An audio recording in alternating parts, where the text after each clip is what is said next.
Three Muslim women dressed in black attacked and stabbed a woman in London yesterday while reportedly chanting about Allah and the Quran. But notice which part the BBC left out in this interview with eyewitness Carrie Stevens. Three young girls in their 20s, Asian, were following her and they attacked her from behind, dragged her to the floor and then kicked her, punched her, and then one of them got a knife out and slashed her arm. Watch it again. There's clearly a jump in the video where they've cut something out. Attacked her from behind, dragged her to the floor, attacked her from behind, dragged her to the floor and then attacked her from behind, dragged her to the floor. Here's the same woman in a different interview. She was walking to work quite casually because it was a lovely bright day from the station, and that three girls were behind her. She hadn't taken much notice of it. They were obviously chanting.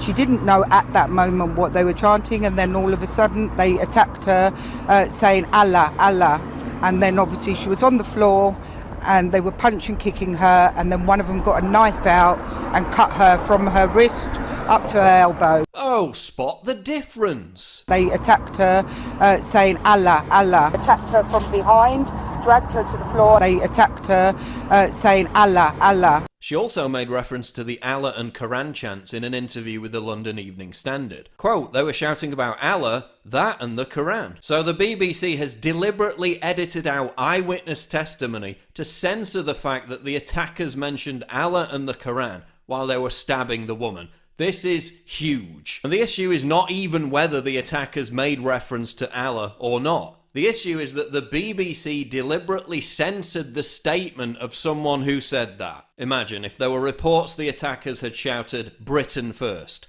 Not only would the BBC not hide it, it would be in their frigging headline. On their own website, the BBC reports the incident is being treated as a hate crime and includes the report of the attackers referencing Allah and the Quran.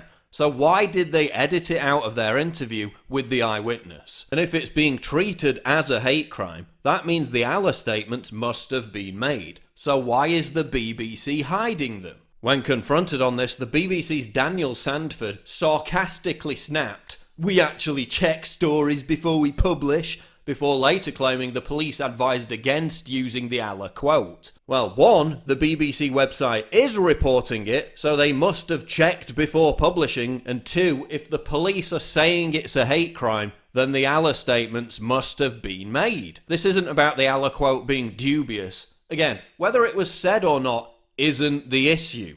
The issue is the BBC deliberately censored the part of the interview with Carrie Stevens where she mentioned the Allah quote because it didn't fit the BBC's agenda. Attacked her from behind, dragged her to the floor, attacked her from behind, dragged her to the floor and then... After being pressed on why the Allah part was obviously cut out of the interview, Sandford just insulted the journalist asking him the question and then said it was his day off. And again, imagine if three white people had viciously stabbed a Muslim woman in the street while reportedly chanting right-wing slogans. It would be a huge national news story, whereas this has been all but buried. And let's not forget, the BBC is also sitting on footage from the London Bridge attack of the terrorists shouting, "This is for Allah." When you're saying they were stabbing everyone, what did you actually see them do? They were running up going, "This is for Allah."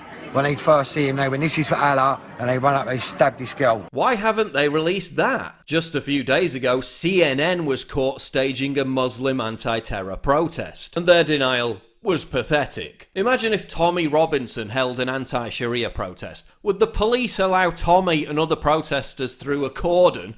Would CNN carefully organise and direct the protesters to get the best shot? No. They were clearly trying to contrive and arrange this so they could push a narrative. Just like the BBC censored this interview to push a narrative. And the narrative is always that terrorism has nothing to do with Islam. This time they were caught. But how many other times are they going to do this without being called out on it?